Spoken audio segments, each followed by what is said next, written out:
Welcome to Christ for Life. As a former missionary, former college professor, and now as a pastor, I've been thinking a lot recently about reaching the next generation with the gospel of Jesus Christ, so they would also be raised up in God's Word. And this morning, as I was drinking coffee in our backyard, sitting under a mesquite tree, I started to think about the first century church and how they reached the next generation.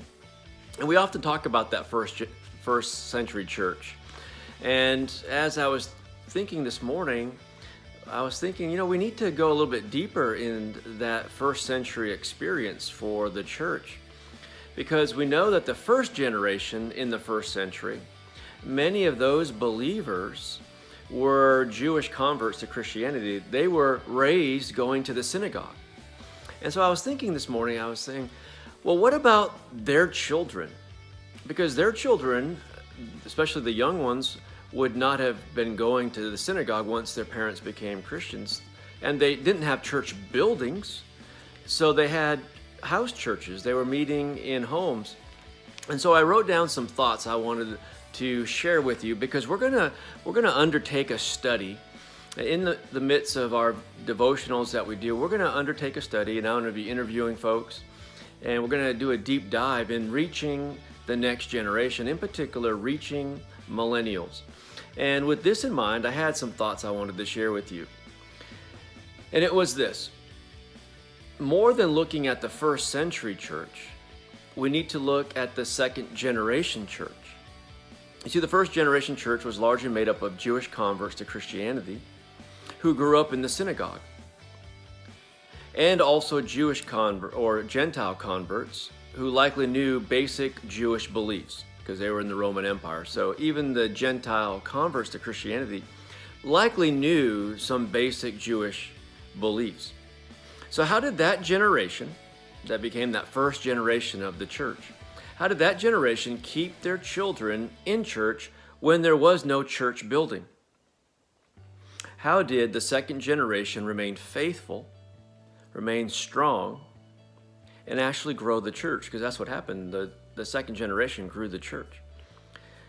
Timothy is our example. So the good news is, happily, we have an example of a first generation believer sharing their faith with the second generation believer, and then that second generation believer being strong in their faith. And that example is Timothy. And so we have that example. His father was a Greek, but his mother Eunice was Jewish, and his grandmother Lois are commended for instilling in Timothy a sincere faith. Let me read 2 Timothy 1:5.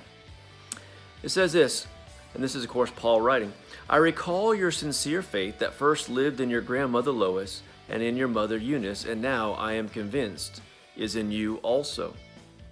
So Timothy was not circumcised as a boy. Even though his mother was Jewish, he was not circumcised. His father, as I mentioned, was a Gentile.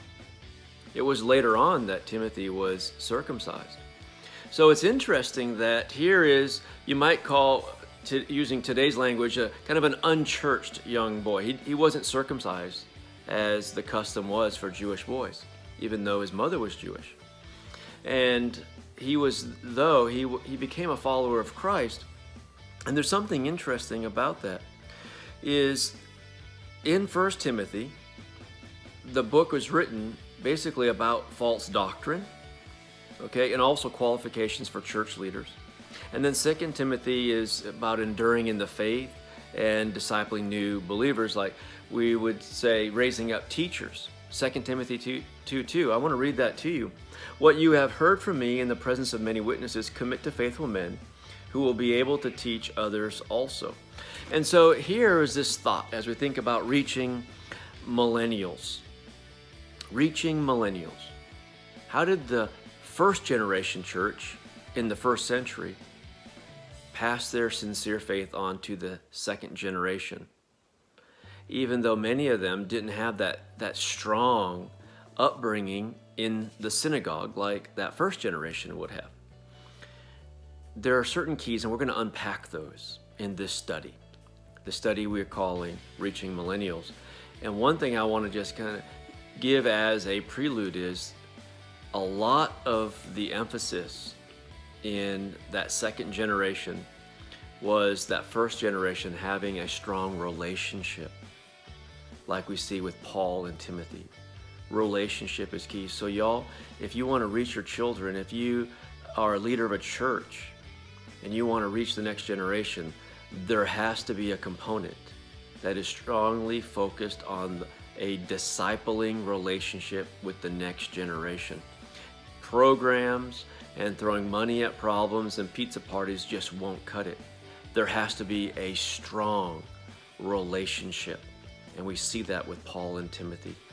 God bless you all. We're really looking forward to this study, Reaching Millennials. God bless you. We'll see you soon.